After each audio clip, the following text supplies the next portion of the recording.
여러분 영화 좋아하세요? 가끔 이 스릴러물 있잖아요. 그런 영화를 보다 보면 처음에는 저 캐릭터가 그런지 몰랐는데 나중에 가보면 빌런인 거예요. 그 빌런을 통해서 그 영화는 반전이라는 효과를 만들어내게 됩니다. 가만히 보면 그 빌런이 배신자들이 많거든요. 처음에는 좋게 나오다가 나중에 확 배신을 하는 거죠. 근데 이 배신자는 처음부터 알아차리기는 어렵습니다. 처음에는 전혀 그렇게 보이지를 않습니다. 가만히 생각을 해보면 이 배신자들은 대개 누군가로부터의 큰 신임을 얻었던 사람들 중에서 나타납니다. 또 누군가에게 정말 큰 사랑을 받았던 은혜를 입었던 사람인데 나중에 돌변하는 거죠. 그런 사람들을 우리는 배신자라고 부릅니다. 그럼 이 반대로 배신을 당한 사람은 어떻게 반응을 하게 되죠? 생각지도 못한 그런 배신을 당하게 되면 어떻게 반응해요? 지금 벌써 한숨이 나왔는데 어떻게 반응해요? 어떻게 네가 감히 나에게, 그렇죠?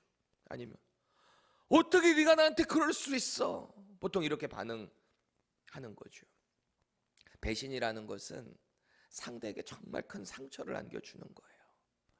오늘 본문을 가만히 보세요. 하나님의 백성인 이스라엘이 하나님을 배신해요. 하나님의 큰 사랑과 긍휼하심과 그 인애를 다 경험했던 하나님의 백성이 말이죠. 지극정성으로 그렇게 사랑을 다 받았어요. 용서도 받았어요. 회복도 경험했어요. 그런데 세상에서 허우적거리는 그들을 바라보는 하나님 아버지의 마음, 그게 오늘 이사야를 통해서 이제 선포될 겁니다. 보통 선지서에 나오는 메시지들을 보면은 주된 메시지들이 되게 뭐예요? 여호와께 돌아오라, 회복하자, 내가 너희들 같이 함께 하면서 돌아보게 해줄게, 회복시켜줄게, 다 그런 거잖아요. 하나님께서 특별히 택하셔서 계시를 주신 그 선지자들이 그때그때마다 있었단 말이죠. 주 목적은 돌아와라, 회개하라, 이겁니다. 그리고서 하나님의 미래적인 심판을 경고해요. 왜요? 역시 돌아오라고. 이사야서도 마찬가지예요. 그런 내용들이 많이 주로 담겨져 있는데요. 뿐만 아니라 현재 죄 가운데서 너희들이 어떤 현실을 지내고 있는가, 그것을 객관적으로 디스크립션을 주고 있다라는 것입니다. 하나님의 마음을 전달하는 이사야가 하나님의 마음을 받았으니까 그 하나님의 마음을 선포하는 거잖아요. 그래서 때때로 설교자들이 이런 마음을 현대에도 설교할 때 그 하나님의 마음으로 선포를 하게 되는 거죠. 괜히 목사님들이 화가 나서 하는 게 아니고요. 그 마음이 느껴지니까. 설교자를 포함한 우리 모두에게 그 하나님의 마음이 전달되는 것 아니겠어요? 이사야 선지자는요, 하나님의 백성이 죄악 가운데 허우적거리는 그 모습을 신랄하게 비판을 합니다. 오늘 말씀 가운데 저와 여러분들의 삶을 돌아보면 좋겠습니다. 우리 교회가 계속해서 영적인 성숙을 거듭하려고 하는 이 시기에 하나님의 마음을 좀 헤아렸으면 좋겠습니다. 나의 분주하고 바쁜 일상을 잠깐 벗어나서 내가 하나님의 말씀 가운데, 기도 가운데 어떻게 그 하나님의 뜻대로 살아가야 하는가 점검하는 이 아침 되기를 축원합니다. 본문 1절을 보세요. 이사야가 자신이 누구인지, 또 자신이 어느 시대에 이 하나님의 마음을 선포했는지 그것을 역사적으로 기록을 하고 있어요. 누군가의 왕이 통치할 때 이 말씀이 떨어졌다라는 것은 이 사건이 실제적이었다라는 것을 기록하는 거죠. 남유다는요, 우시야 그리고 그의 아들 요담이 통치하는 그 시기에 엄청난 번영을 누려요. 이 우시야 왕이 이 남유다 왕들 중에서 가장 오래 통치한 왕 중에 하나입니다. 52년을 통치를 해요. 52년. 얼마나 그 시대에 그래도 남유다가 다윗 시대까지는 아니겠지만 그럼에도 불구하고 부국한 나라를 경험했다. 반대로 북이스라엘, 남유다 말고 위쪽의 이스라엘인 북이스라엘은 여로보암 2세가 통치하던 때입니다. 여로보암 2세 하면은 북이스라엘 왕들 중에 가장 부국한 나라, 흥왕하던 나라를 누릴 때예요. 이 왕도 제일 오래 통치했어요. 41년 통치합니다. 41년. 북쪽도 남쪽도 나라가 되게 경제적으로도 풍성한 때를 누렸다. 이들은 그동안에 이 이스라엘 북쪽에 위치했었던 이 아람이라는 나라로부터 참 많은 공격을 받고 위협을 받았거든요. 사실은 이 아람이라는 나라. 근데 이 시기에는 아람이라는 원래 강대국이 있는데요, 아수르라는 신흥 강국이 나올 때예요.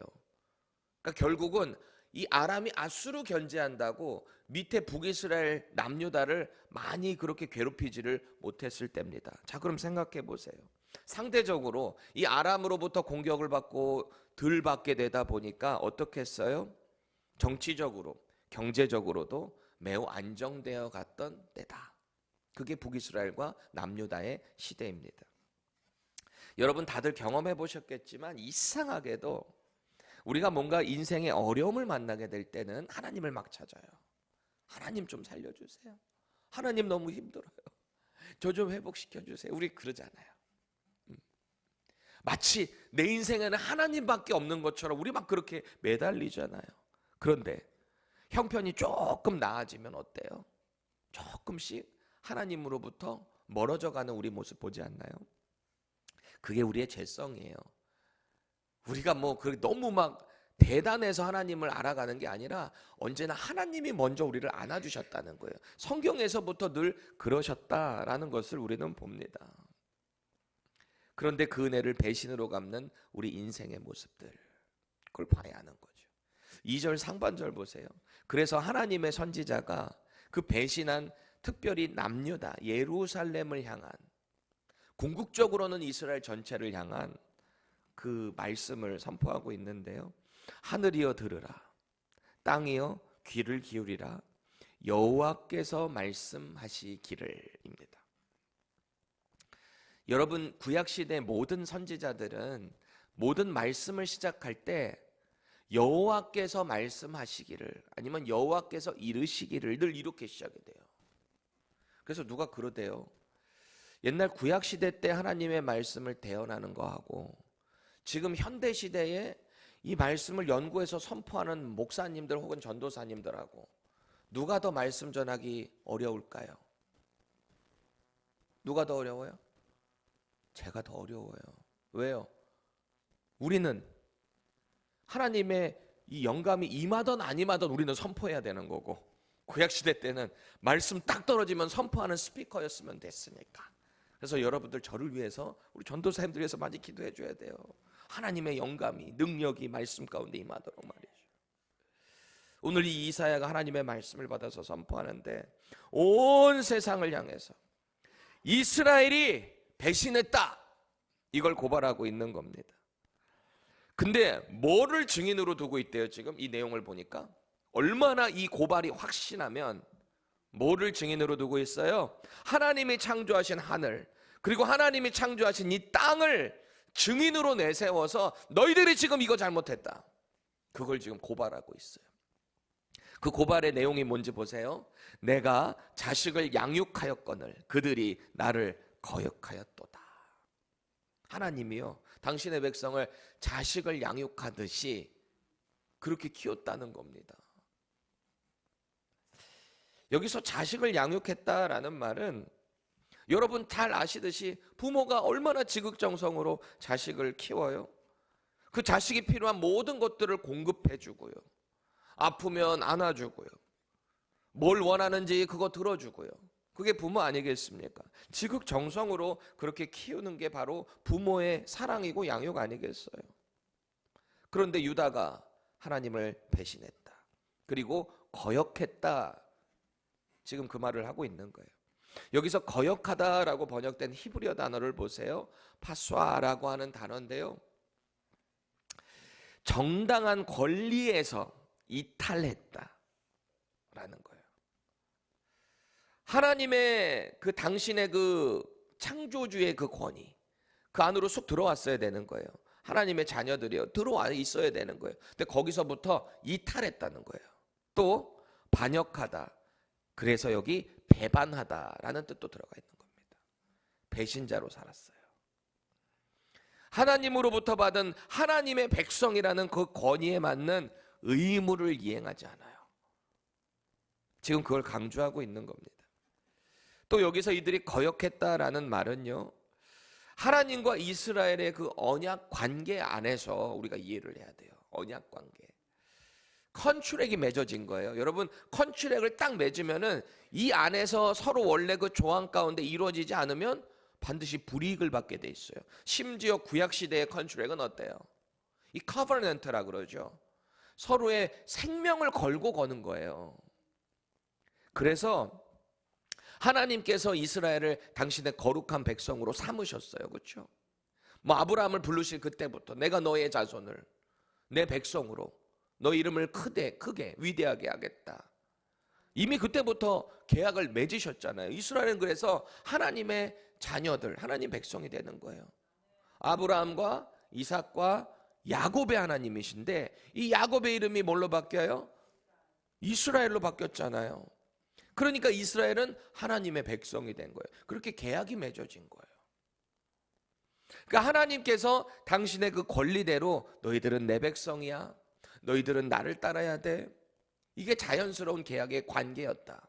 반대로 이스라엘 같은 경우도 마찬가지입니다. 하나님이 나의 하나님이 되시기 때문에 하나님, 제가 힘들 때 하나님께 부르짖을 때 하나님은 저를 지켜주셔야 됩니다. 이게 계약 관계 안에서 정당했던 거예요. 근데 이 계약을 이스라엘이 깼다. 하나님의 백성으로 살겠다고 해놓고 우상신을 섬기고 다른 하나님이 원치 않는 그 죄악 가운데 살았다라는 거예요. 그래서 이것을 거역했다라고 말하고 있는 거죠. 계속해서 이사야가요, 하늘과 땅을 증인으로 이스라엘이 뭘 배신했는가 고발하는데요. 3절 우리 세 번역으로 같이 한번 읽어봅시다. 시작. 소도 죄인 자를 알고 나귀도 주인이 저를 어떻게 먹여 키우는지 알건만은 이스라엘은 알지 못하고 나의 백성은 깨닫지 못하는구나. 아멘. 보세요.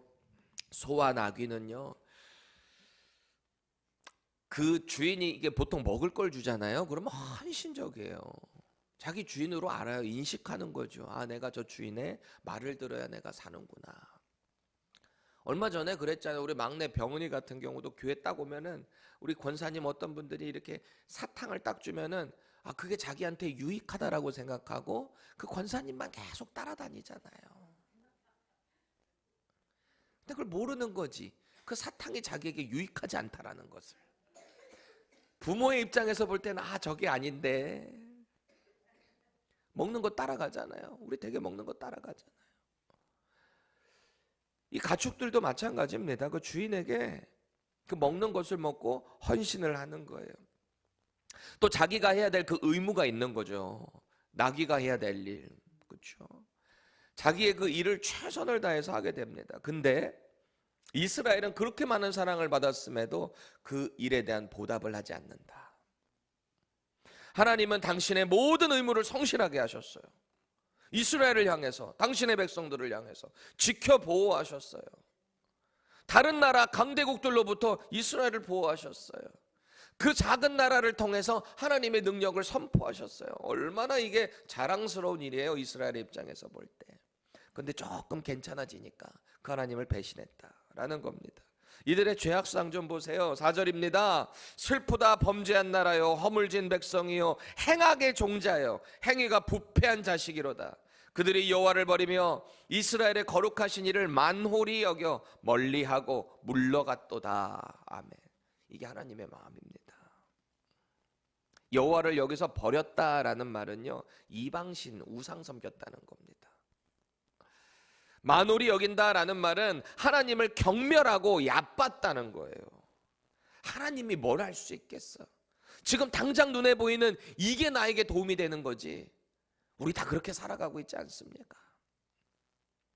그렇게 이들은 완전한 하나님의 백성이었지만 하나님을 배신한 거예요. 뿐만 아니라 이사야는 타락한 이들의 모습을 뭔가에 비유를 하고 있는데요. 6절 세 번역 천천히 같이 읽습니다. 시작. 발바닥에서 정수리까지 성한 데가 없이 상처난 것과 매맞은 것과 또 새로 맞아 생긴 상처뿐인데도 그것을 짜내지도 못하고 싸매지도 못하고 상처가 가라앉게 기름을 바르지도 못하였구나. 아멘. 매를 이렇게 심하게 맞았는데요. 머리부터 발끝까지 성한 데가 없어요. 근데 이 상처가 생기면 좀 시간이 지나 이게 아물잖아요. 조금 이렇게 상처가 없어지고. 근데 새로 난 상처는 어때요? 새로 난 상처를 딱 볼 때마다 아이고 이거 언제 아무나 답답하잖아요. 그렇게 많이 맞아놓고서 계속 새로운 상처들이 있는데도 어떻게 치유할 방법이 없는 거예요. 그렇게 상처를 방치시킵니다. 상처를 방치시키면 고름이 생기고 고름에 또 염증이 생길 수도 있잖아요. 그렇죠? 근데 그대로 내버려 두는 거예요. 아주 비참한 상태. 그게 지금 남유다 이스라엘의 상태다라는 겁니다. 고름이 생기면 그 고름을 짜줘야 되잖아요. 우리 널싱들 그렇죠? 고름 짜주고 그렇게 해야 되는 거죠. 치료를 해야 되는 거잖아요. 당시에는 상처에 이제 기름을 발라주는 게 지금의 어떤 소독의 효과, 치유의 효과였습니다. 그러면 기름을 발라야 될 텐데 이들은 그 기름을 바르고 치유하는 그 기회조차 거부하고 있는 거예요. 아, 나 괜찮아요. 내가 알아서 할 거예요. 갑자기 생각나네요. 저희 아버지가 제일 싫어하는 말 중에 하나가 제가 하는 말 중에 제가 알아서 할게요. 이거 제일 싫어요. 여러분들도 마찬가지일걸요. 정유선 집사님 그렇죠. 자녀들이 제가 알아서 할게요. 그럼 싫죠. 아마 다 그럴 거예요. 부모의 마음이 그럴 겁니다. 지금 치료받아야 되는데 지금 그렇게 허우적거릴 때가 아닌데 그래서 이미 모세를 통해 경고하신 심판 이 컨트랙 안에 커버넌트 안에서 이루어졌던 그 경고의 심판이 이제 이들에게 쏟아질 겁니다. 아직은 아니에요. 근데 쏟아질 거예요. 경고를 하는 겁니다. 7절 8절 같이 읽겠습니다. 시작. 너희의 땅은 황폐하였고 너희의 성읍들은 불에 탔고 너희의 토지는 너희 목전에서 이방인에게 삼켜졌으며 이방인에게 파괴된 같이 황폐하였고 딸 시온은 포도원의 망대같이 참외밭의 원두막같이 에워싸인 성읍같이 겨우 남았도다. 아멘. 이 말씀이요 구약성경 레위기 26장 33절의 성취입니다. 이게 이제 이루어질 거라는 거예요. 그 하반절 보세요. 너희의 땅이 황무하여 너희의 성읍이 황폐하리라. 이 계약이 깨질 때 이렇게 된다는 거예요. 또 신명기 28장 33절 이제 이스라엘을 들어가기 직전에 모압 평지에 있는 이스라엘 2세대들에게 경고하시잖아요. 모세를 통해서 율법을 다시 리마인드 시켜주잖아요. 보세요. 내 토지 소산과 내 수고로 얻은 내가 알지 못하는 민족이 그 토지 소산을 먹겠고 너는 항상 압제와 학대를 받을 뿐이리니. 이게 그냥 저주를 부은 게 아닙니다. 너희들이 나의 말씀, 내 명령을 따라 행할 때는 너희에게 엄청난 복이 있을 거야. 내가 너희들 자손의 1000대까지 복을 줄 거야. 근데 그렇지 않으면 지금 이런 결과를 맞이하게 된다. 3, 4대를 멸족한다. 여러분 이게 비교가 돼요? 말 안 들으면 3, 4대하고 말 잘 들으면 1000대까지 복을 준다. 이게 복하고 저주가 상대가 되냐고요. 3, 4하고 1000이면 하나님이 지금 뭘 하기를 원하시는 거예요? 복 주기 원하시잖아요. 근데 우리가 이걸 거부한다는 거예요. 이렇게 온통 머리부터 발끝까지 상처뿐인데 고름이 있는데 그거 짜야 되는데 치유해야 되는데 기름 발라야 되는데 제가 알아서 할게요. 하나님 앞에서 우리가 그런단 말이죠. 그렇게 하나님의 심판이 이제 결국 배신하게 되는 이 배신하고 있는 유다에게 떨어질 겁니다. 9절 보세요. 만군의 여호와께서 우리를 위하여 생존자를 조금 남겨두지 아니하셨다면 우리가 소돔 같고 고모라 같았으리로다. 아멘. 창세기에 나오는 소돔과 고모라는 완전 없어져 버려요. 유황불 심판으로. 이들은 하나님의 백성이 아니었거든요. 근데 이스라엘은요. 그나마 하나님의 백성이기 때문에 남겨두신다는 거예요. 남겨둔다라는 말은 의미가 뭡니까? 다시 회복시키겠다는 하나님의 의지예요. 왜요? 완전히 싸그리 없애버리면 이 계약이 어떻게 되는 거예요? 그때마다 하나님이 계약을 맺었는데 말 안 들으니까 너네 싹 없애버리겠다 그런다면 하나님의 신실하심은 없어지는 거예요. 약속하셨는데 그거 안 지킨 게 되잖아요. 그래서 남겨두시겠다는 거예요. 왜? 돌아오라고. 회개하라고. 하나님의 선민으로 자부하는 유다가요, 타락한 성읍, 완전히 싹 사라져버린 소돔과 고모라랑 비교된다는 자체가 얼마나 자존심 상하는 일이에요. 하나님의 백성인데 말이죠. 여러분, 예루살렘하고 소돔과 고모라의 차이점이 뭘까요? 뭘까요? 방금 말씀드렸잖아요. 소돔과 고모라는 완전히 사라져버려요.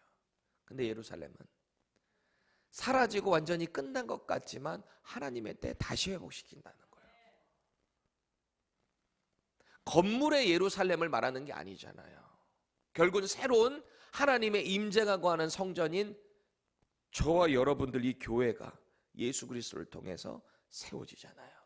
이게 하나님의 말씀이 구약에서부터 신약인 예수님을 통해 성취되는 이야기. 이게 하나님의 바로 신실함이라는 거예요. 여러분, 하나님은 왜 하나님의 백성이 아닌 민족들하고 하나님 백성인 이스라엘하고 차별을 하시는가?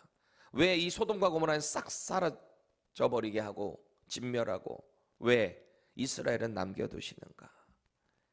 왜 그런 거예요? 하나님 마음이에요. 하나님의 고유 권한이에요. 왜? 계약을 맺으셨으니까. 이렇게 주장하실 수 있는 거예요. 왜요? 법적으로 계약 맺으셨으니까요.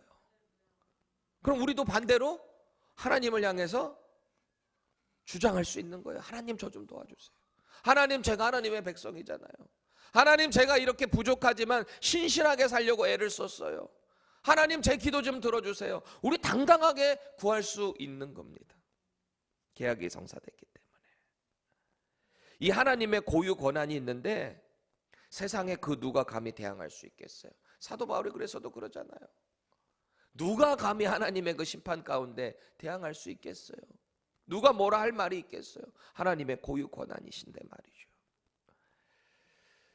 우리는 하나님의 선민이라고 합니다. 선택받은 백성입니다. 예수를 믿는 것, 하나님이 믿을 수 있는 믿음을 주셨기에 우리는 가능하다.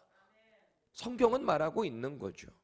그렇게 우리는 선택받은 하나님의 백성이 된 거예요.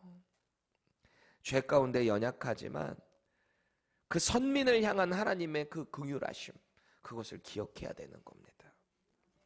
여러분, 백합이라는 꽃 아시죠? 백합. 그 향도 좋고요. 겉모습도 얼마나 예뻐요. 백합이라는 꽃이. 그런데 이 백합이 썩으면 세상 그 어떤 썩은 내보다 많이 난다 그래요. 썩으면. 악취를 내는 꽃 중에 하나가 바로 이 백합입니다. 현대교회에 가장 큰 적이 있다면 그게 누군 것 같으세요? 이 교회에 가장 큰 적이 있다면 이단, 신천지, 여호와의 증인, 물론 큰 대적이 될 수 있죠. 근데 우리가 이런 이단을 무서워할 필요가 없어요. 우리가 말씀 위에만 제대로 서 있으면 이단은 금방 분별이 될 수밖에 없어요. 말씀을 모르니까 이단에 자꾸 끌려가는 거예요. 말씀을 자꾸 내 식으로 내 상식과 이성 안에서만 보려고 하니까 믿음이 없어요. 그러니까 이단에 자꾸 휘둘리는 거죠. 그거는 사실 큰 문제가 되지는 않아요. 현대교회에 있어서. 뭐가 가장 큰 문제인가 생각을 해보니까요.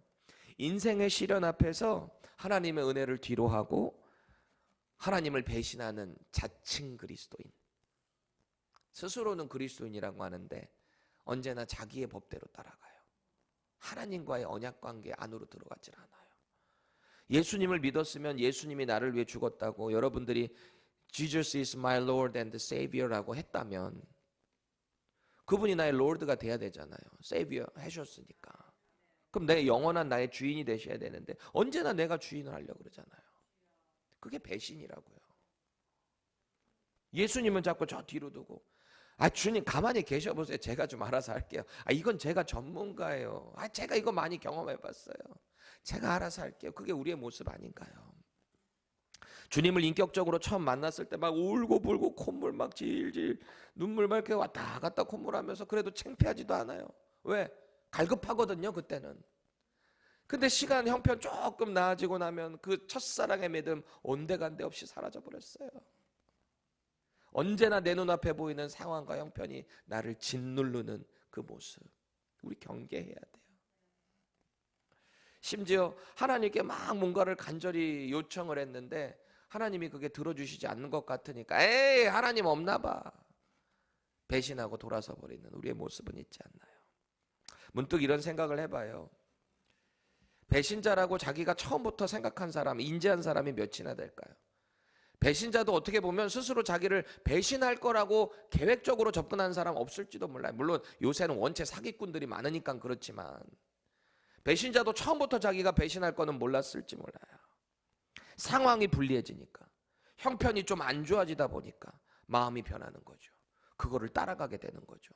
그게 배신하게 되는 거 아니겠어요? 좋을 때는 하나님 열심히 섬겨요. 근데 형편이 좀 피니까 언제 그랬냐는 듯이 내 삶이 우선이에요. 언제나 우선이에요. 하나님은 뒷전이에요.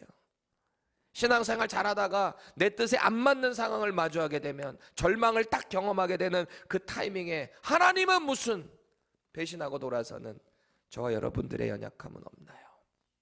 그래서 오늘도 이 하나님의 말씀에 청종하는 자, 잘 듣고 순종하는 자, 그리고 그렇지 않은 자, 이 심판이 유효한 거예요. 그렇지 않은 자에게.